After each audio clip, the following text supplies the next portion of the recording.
ശ്രീ ഗുരുവായൂരപ്പാ ശരണം. ശ്രീ മഹാദേവി നമ. 22ാമത്തെ അധ്യായത്തിൽ ബാക്കിയുള്ള ഓരോരു മഹാഭാരതം ചെയ്യുന്നുണ്ടല്ലോ, അതിനെ കുറിച്ചാണ് വർണ്ണിക്കുന്നത്. അപ്പം അദ്ദേഹം ചോദിക്കുന്നു, ശ്രീനാരദ മഹർഷി ചോദിക്കുകയാണ്, നാരായണ മഹർഷി ഏതേത് കർമ്മങ്ങൾക്ക് ഏതേത് നരകങ്ങളാണ് അനുഭവിക്കേണ്ടി വരിക എന്ന് ചോദിച്ചു. അപ്പൊ പറയാണ്, നാരദ, അന്യന്റെ ധനത്തെയും ധർമ്മതാരങ്ങളെയും, അതായത് ഭാര്യ, പരിഗ്രഹിക്കുന്നവരെ യമകിങ്കരന്മാർ കാലപാശം കൊണ്ട് കെട്ടിവരിഞ്ഞ് താമിത്രം എന്ന നരകത്തിൽ കൊണ്ടുപോയിട്ട് പലേ ദണ്ഡങ്ങളും ഏൽപ്പിക്കുന്നു, അനുഭവിക്കണം. പിന്നെന്തേ, അന്യന്റെ ഭാര്യയെ വഞ്ചിച്ച് അനുഭവിക്കുന്നവരെ യമദൂതന്മാർ അന്ധതാമിത്രം എന്ന നരകത്തിൽ കൊണ്ടുപോയി ഉപ്പോട് വലിച്ചെറിയും. ആ എറിയലിൽ തന്നെ വേദനയും അനുഭവിക്കണം. എറിയലിന്റെ ഊക്കിൽ കണ്ണും പോയി ബുദ്ധിയും കെട്ട് നരകിക്കും. അതിനാലാണ് ഈ പേര് ഈ നരകത്തിന് വന്നു ചേർന്നത്. അന്ധത, കണ്ണ് കാണൂല, കണ്ണുകൂടി പോവുമല്ലോ. തന്റെ സ്വാർത്ഥ താല്പര്യത്തിന് വേണ്ടി പരദ്രോഹം ചെയ്ത് കുടുംബത്തെ സംരക്ഷിക്കുന്നവൻ തന്റെ കർമ്മങ്ങളുടെ പരിണത ഫലമായി രൗരവം എന്ന നരകത്തിൽ പതിക്കും.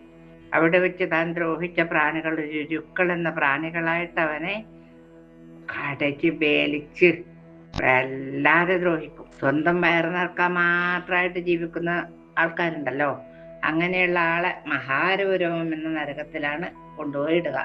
എന്നിട്ടോ മാംസം തിന്നുന്ന രുരുക്കൾ അവനെ കൊത്തി കീറുന്നു. ഇപ്പൊ നരകത്തില് നരകം വീണ്ടും വലുതാ വിസ്തീർണം കൂട്ടേണ്ടി വരുന്നുണ്ടാവും. ഈ ജനങ്ങളെല്ലാം ഇതെല്ലാം ചെയ്യുന്നവരല്ലേ ഇന്നത്തെവര്. ഈ ലോകത്തിൽ വെച്ച് നാനാപക്ഷി മൃഗങ്ങളെ ഹിംസിക്കുന്നവനെ യമകിങ്കരന്മാർ തിളച്ച എണ്ണയിലിട്ട് കുംഭി ഭാഗത്തിൽ കൊണ്ടുപോയി ഇടും. ബ്രാഹ്മണരെയും കുടുംബക്കാരെയും ദ്രോഹിക്കുന്നവൻ തീയും വെയിലും കൊണ്ട് വേവുന്ന കാലസൂത്രം എന്ന നരകത്തിലിട്ടിട്ട് വേവിക്കും അവന. അവിടെ കിടന്ന വിശപ്പും ദാഹവും സഹിച്ച് എരിപൊരി കൊണ്ട് മരണപരാക്രമങ്ങൾ കാട്ടുന്നു. ആർക്കും ഒന്നും കൊടുക്കാതെ ബ്രാഹ്മണന്മാരെല്ലാം ദ്രോഹിക്കുന്ന ആൾക്കാർക്ക് അന്നത് അനവധി കാലം അവിടെ കിടന്ന് പുളയേണ്ടി വരും. അതന്നെ ഞാനും അനുഭവിക്കണം തന്നെയാണ് ഞാൻ പറയുന്നത്. എന്നാലെങ്കിലും എന്നിട്ടും ഇന്നത്തെ ആൾക്കാർ ഇതൊന്നും അറിയുന്നുണ്ടോ? ഇന്നെന്തെന്ന് കണ്ട പെണ്ണുങ്ങളെ പിറകെ ഓടണം, മദ്യത്തിന്റെ പിറകെ ഓടണം എന്നുള്ള കാര്യങ്ങളല്ലാതെ ഇങ്ങനെയുള്ള കഥകൾ വായിക്കണോ അല്ലെ കേൾക്കണോ ഒന്നും ചെയ്യണ്ടല്ലോ. വേദമാർഗത്തിൽ പറഞ്ഞ മാർഗം തെറ്റി പാഖണ്ഡ മാർഗത്തെ ആശ്രയിക്കുന്നവർ അസിപത്രവനം എന്ന നരകത്തിലാണ് വീഴുന്നത്. അവിടെ ധാരാളം കരിമ്പനകളുണ്ട്. യമദൂതന്മാർ അവനെ ദണ്ഡിപ്പിക്കുമ്പോൾ വേദന സഹിക്കാതെ അങ്ങോട്ടും ഇങ്ങോട്ടും ഓടുവൻ. ഓടുമ്പോ ബാളിന്റെ മൂർച്ചയുള്ള കരിമ്പനോലകൾ തട്ടി ദേഹം മുഴുവൻ മുറിഞ്ഞ് നീറ്റൽ അനുഭവപ്പെടും. രാജാക്കന്മാരോ രാജഭടന്മാരോ ധർമ്മമാർഗത്തെ ലംഘിക്കുകയാണെങ്കിൽ അവരെ സൂകരമുഖം എന്ന നരകത്തിൽ കൊണ്ടുപോയിടും. അവനെ ഞെക്കിപ്പിഴിഞ്ഞ് കരിമ്പിൻ ചണ്ടി പോലെ ആക്കും. കരിമ്പ് ചാറർക്കുന്ന നമ്മൾ കാണുന്നില്ലേ, കരിമ്പ് നീര് അതുപോലെ ആക്കും. ഈച്ച, കൊതുക് തുടങ്ങിയ ജീവികൾ നമ്മുടെ ചോര കുടിക്കുന്നു. അപ്പോൾ നാം അവയെ ആട്ടി ഓടിക്കുന്നു. ആ പ്രാണികൾക്ക് അത് തെറ്റാണെന്ന് അറിയില്ലല്ലോ. ഈശ്വരൻ അവർക്ക് കൽപ്പിച്ചു കൊടുത്ത ഭക്ഷണമാണ് അത്. എന്നാൽ വിവേചന ബുദ്ധിയുള്ള മനുഷ്യൻ അതിന്റെ പ്രാണൻ എടുക്കാൻ പാടില്ലാത്തതാണ്. ഇപ്രകാരം പ്രാണികളെ ഉപദ്രവിക്കുന്നവരെ യമകിങ്കന്മാർ അന്ധകൂപം എന്ന നരകത്തിൽ കൊണ്ടുപോയി ഇടുന്നു. അപ്പൊ അതിൽ നമ്മളൊക്കെ പോണ്ടി വരും. എത്ര കൊതുവിനെ നമ്മൾ കൊല്ലുന്നുണ്ട്. ഈ നരകത്തിൽ അവനാൽ ദ്രോഹിക്കപ്പെട്ട പ്രാണികൾ അവനെ ദ്രോഹിക്കുകയും ഉറക്കം കെടുത്തി അവനെ ദുഃഖം അനുഭവിപ്പിക്കുകയും ചെയ്യുന്നു.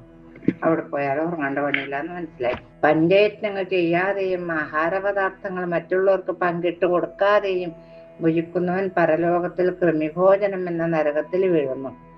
1,00,000 യോജന വിസ്താരമുള്ള ആ നരകത്തിൽ കൃമികുണ്ടത്തിൽ കൃമിയായി തീർന്ന് മറ്റുള്ള കൃമികളെ കടിച്ചു തിന്നു. അവൻ ഈ നരകത്തിൽ ക്ലേശങ്ങൾ അനുഭവിച്ച് ദീർഘകാലം അവിടെ ഇങ്ങനെ കിടക്കേണ്ടി വരുന്നു പറയുന്നു. ആരാണോ ബ്രാഹ്മണന്റെയോ അന്യന്റെയോ സ്വർണം, രത്നം എന്നിവയെ അപഹരിക്കുന്നത് അവനെ യമദൂതന്മാർ സംദംശം എന്ന നരകത്തിലിട്ട് തീയിലിട്ട് ചുട്ട് പഴുപ്പിച്ച് കൊടിലാൽ തോല് പൊളിച്ചെടുക്കും. തിന്നുന്നില്ല. നമ്മളെ ഈ ദുഷ്ടന്മാരിങ്ങനെ കൊണ്ടുപോയി ഇങ്ങനെയൊക്കെ ചെയ്താൽ അവര് ഭക്ഷണാക്കുന്നില്ല. അതാണ് അവരുടെ മഹത്വം. നോക്കിക്കോ. സ്വീകരിക്കാൻ പാടില്ലാത്ത സ്ത്രീകളെ പ്രാപിക്കുകയോ പുരുഷനെ പ്രാപിക്കുകയോ ചെയ്താൽ ശാൽമലി എന്ന നരകത്തിൽ കാലദൂതന്മാർ കൊണ്ടുപോയി ഇടും. അവിടെ അവരെ ചമ്മട്ടി കൊണ്ടടിക്കും. പിന്നീട് ചുട്ടുപഴുത്ത പ്രതിമകളെ ആലിംഗനം ചെയ്യിപ്പിക്കും. ഇപ്പോഴോ സുഖം അപ്പോഴോ സുഖം എന്ന് ചോദിക്കൂത്രേ. കിട്ടണം, അതൊക്കെ കിട്ടണം. അതിന് ഒരുപാട് വിസ്തീർണം ആക്കേണ്ടി വരും അവിടെ നരകത്തിൽ. വിവേചനമില്ലാതെ എല്ലാ സ്ത്രീകളെയും പ്രാപിക്കുന്നവരെന്ത് ചെയ്യും? വജ്രകണ്ഠക ശാൽമരി എന്ന നരകത്തിൽ പ്രവേശിപ്പിക്കും. എന്നിട്ടോ വജ്രം പോലെ കഠിനമായ മുള്ളുകളുള്ള ഇലവ് വൃക്ഷത്തിൽ വെച്ച് താഴോട്ടും മേലോട്ടും താഴോട്ടും മേലോട്ടും വരച്ചുകൊടുക്കും. ആശാരിമാര് മരപ്പണിക്കാരാണല്ലേ ഇത് പണ്ടൊക്കെ. ഇന്നിപ്പോ എല്ലാം മെഷീനായി.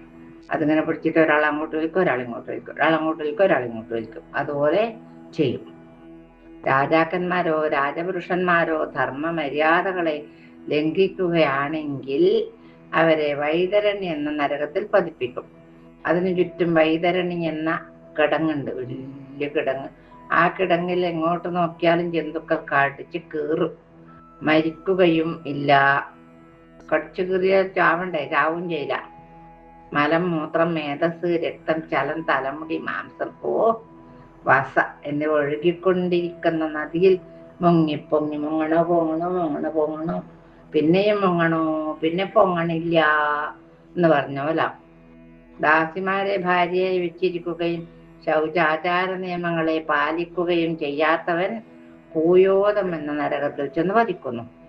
മലം, മൂത്രം എന്നിവ നിറഞ്ഞിരിക്കുന്ന നദികൾ അവയെ ഭക്ഷിച്ചുകൊണ്ട് കിടക്കുന്നു. ആ നദിയിൽ അതാണ് ഭക്ഷണം, അലോമൂത്രം. ഗർദഭം, ശാക്കൾ എന്നീ മൃഗങ്ങളെ വളർത്തിയും നായാടിയും ഹിംസ നടത്തിയും കാലം കഴിക്കുന്നവരെ വൈശസം എന്ന നരകത്തിൽ കൊണ്ടുപോയിടുന്നു. അവരെ യമപുരുഷന്മാരും അവരാൽ ദ്രോഹിക്കപ്പെട്ട മൃഗങ്ങളും ഉപദ്രവിക്കുന്നു. ഒക്കെ വേണ്ടുന്നത് തന്നെ, എന്നിട്ടും അറിയുന്നില്ലല്ലോ. ഇതൊക്കെ ഇങ്ങനെയുള്ള കഥകൾ കേൾക്കുകയോ അല്ലെങ്കിൽ വായിക്കുകയോ എന്തെങ്കിലും ചെയ്യുന്നവരെ ഇമാതിരി മഹാപാപത്തിന് തയ്യാറാവൂല. സ്വന്തം ഭാര്യയെ രേതസ് പാനങ്കി ചെയ്യിപ്പിക്കുന്ന പുരുഷനെ കാലകിങ്കന്മാർ രേതകുണ്ടത്തിൽ കൊണ്ടുപോയി ഇടുന്നു. അത് നിറയെ തന്നെയാണല്ലോ ഉണ്ടാവുക. രാജാവോ രാജഭടന്മാരോ ഗ്രാമങ്ങൾ തീവെക്കുകയോ വിഷം കൊടുത്തു കൊല്ലുകയോ ചെയ്യുന്നുവെങ്കിൽ അവരെ ശ്വാനഘാതനം എന്ന നരകത്തിൽ പതിപ്പിക്കുന്നു. അവിടെ പലതരത്തിലുള്ള നായ്ക്കൾ അവനെ കാട്ടിച്ചു പാലിച്ച്. ഇനി അവീജി തുടങ്ങിയ നരകത്തിനെ പറ്റി പറഞ്ഞു തരാം. നരകത്തിന്റെ ആ സുഖം പറഞ്ഞാലും തീരുന്നില്ല. ദ്രവ്യവിനിമയത്തിനും മറ്റ് കള്ളസാക്ഷി പറയുന്നവനെ അവീജി എന്ന നരകത്തിലേക്ക് കൊണ്ടുപോയി ഇടും. അവനെ അവിടെ 100 യോജന പൊക്കത്തിൽ നിന്ന് താഴോട്ട് വലിച്ചെറിയും. നമ്മള് തേങ്ങ എറിയുന്നില്ലേ, ശബരിമലക്കലും മുമ്പ് കിട്ടുന്നർക്കലും തേങ്ങ എറിയുന്നില്ല, അതുപോലെ എറിയും. കരിങ്കല്ല് പതിച്ച നരകത്തിൽ വീഴുമ്പോൾ ഉണ്ടാകുന്ന ആഘാതത്തിൽ ശരീരം തകർന്നു പോകുന്നു, എന്നാലോ മരിക്കൂല. അതാണ് ഏറ്റവും വലിയ വിരോധാഭാസം. ബ്രാഹ്മണനോ രാജാവോ വൈശ്യനോ അവരെ ഭാര്യമാരോ മദ്യം സേവിക്കുകയാണെങ്കിൽ അവന് അയപ്പാനം എന്ന നരകത്തിലിട്ട് മാറിൽ ചവിട്ടി ചൂടുള്ള ഇരുമ്പ് ദ്രാവകം വായിൽ വെച്ചു കൊടുക്കും. ഇന്നത്തെ ബ്രാഹ്മണന്മാർക്കെല്ലാം ഈ അയപ്പാനെന്തിനാ, അവിടെ പോയി നല്ല ചൂടുള്ള ഇരുമ്പ് ദ്രാവകം കുടിക്കാം. സ്വതവേ അധമനായൊരുവൻ ശ്രേഷ്ഠന്മാരെ ആദരിക്കുന്നില്ലെങ്കിൽ അവനെ ക്ഷാരകർദ്ദമം എന്ന നരകത്തിൽ പതിപ്പിക്കുന്നു. എന്നിട്ടോ തല താഴേക്കാക്കി നിർത്തി ഉപദ്രവിക്കും. യാതൊരുവൻ മനുഷ്യനെ ബലി കഴിക്കുകയോ അവരുടെ മാംസം ഭുജിക്കുകയോ ചെയ്യുന്നുവോ അവന് നരകത്തിൽ ചെന്നാൽ അവൻ കൊന്ന മനുഷ്യന്മാർ വാളുകൊണ്ട് അരിഞ്ഞരിഞ്ഞരിഞ്ഞരിഞ്ഞ് ഇട്ടിട്ട് രക്തം കുടിക്കും. നിഷ്കളങ്കരായ പക്ഷിമൃഗാദികൾ ഭക്ഷണം കിട്ടുമെന്ന് അടുത്ത് വരുമ്പോൾ അവരറിയാതെ കൊല്ലുകയോ കെണി വെച്ച് പിടിച്ച് കമ്പിയിൽ കോർത്ത് കൊല്ലുകയോ ചെയ്താൽ അവന് നരകത്തിൽ ചെല്ലുമ്പോൾ ശൂലത്തിൽ കോർത്ത് ഉപദ്രവിക്കും. ആ നരകത്തിനെ ശൂലക്രോധം എന്നാണ് പറയുന്നത്. ജനങ്ങളെ സർപ്പങ്ങളെ പോലെ പേടിപ്പെടുത്തുന്ന ക്രൂരസ്വഭാവമുള്ള മനുഷ്യരുണ്ടല്ലോ, അവര് ദന്തശൂകം എന്ന നരകത്തിലേക്കാണ് തള്ളിയിടുന്നത്. അവരെ വലിയ ഫണങ്ങളുള്ള സർപ്പങ്ങളെ കൊണ്ട് കടിപ്പിക്കും. പിന്നെന്താ, മൃഗങ്ങള്, പക്ഷികൾ തുടങ്ങിയവയെ കൂട്ടിലിട്ട് അവരുടെ സ്വാതന്ത്ര്യം നശിപ്പിക്കുന്നവരെ അവടോദം എന്ന നരകത്തിൽ പതിപ്പിക്കുന്നു. അതിഥികൾ വരുമ്പോൾ അവരെ വേണ്ട പോലെ സ്വീകരിക്കാതെ തുറച്ച കണ്ണുകളോടെയും വെറുപ്പോടെയും നോക്കുന്നവരുടെ കണ്ണുകളെ കാക്ക, കഴുകൻ തുടങ്ങിയ പക്ഷികള് അവരുടെ മൂർച്ചയുള്ള കൊക്കുകളെ കൊണ്ട് കൊത്തിപ്പൊളിച്ച് പുറത്തേക്ക് എടുക്കും. താൻ ധനികനാണെന്ന് ഭാവിച്ച് വിരവാദം മുഴക്കുകയും എന്നാൽ അത് നല്ല കാര്യങ്ങൾക്ക് വിനിയോഗിക്കാതെ ഭൂതത്താൻ നിധികാക്കം പോലെ സൂക്ഷിക്കുകയും ചെയ്യുന്ന വിദ്വാനുണ്ടല്ലോ. ധനം കൈവിട്ടു പോകുമോ എന്ന ഭയം കൊണ്ട് ദുഃഖത്തോടെ കഴിയുകയും ചെയ്യുന്നവനെ സൂചിമുഖം എന്ന നരകത്തിലിട്ട് സൂചി കൊണ്ട് നൂലിൽ കൊടുത്ത് തുന്നിക്കെട്ടും. ഇപ്രകാരം യമലോകത്തിൽ 100,000 നരകങ്ങളുണ്ട്. പ്രധാനപ്പെട്ട 28 നരകത്തെ പറ്റി പറഞ്ഞു എന്ന് മാത്രം. ഓരോരുത്തരും അവരവരുടെ കർമ്മങ്ങൾക്കനുസരിച്ച് ഓരോ നരകത്തിൽ പതിക്കുന്നു. ധാർമ്മികന്മാർ മരണശേഷം സ്വർഗത്തിൽ തന്നെ എത്തും. പാപം ചെയ്യുന്നവൻ അവന്റെ പുണ്യപാപങ്ങൾക്കനുസരിച്ച് സ്വർഗത്തിൽ എത്തിപ്പെട്ട് പിന്നീട് പ്രാരബ്ധ കർമ്മങ്ങൾ അവശേഷിക്കുന്നുവെങ്കിൽ വീണ്ടും ഭൂമിയിലെത്തി ജനിമരണ സുഖങ്ങൾ അനുഭവിക്കേണ്ടി വരും. സ്വർഗപ്രാപ്തിക്ക് ഉതകുന്നതായ കർമ്മങ്ങൾ ചെയ്യുന്നവരെയും ദേവിയെ പൂജിക്കുന്നവരെയും ദേവി ഭവസാഗരത്തിൽ നിന്ന് ഉയർത്തി ദേവിയുടെ പദങ്ങളിലേക്ക് എത്തിക്കും. കായേന വാചാ മനസേന്ദ്രിയർവാ ബുദ്ധ്യാത്മനാ വാ പ്രകൃതേ സ്വഭാവാത് കരോമി യദ്യൽ സകലം പരസ്മൈ നാരായണായേതി സമർപ്പയാമി.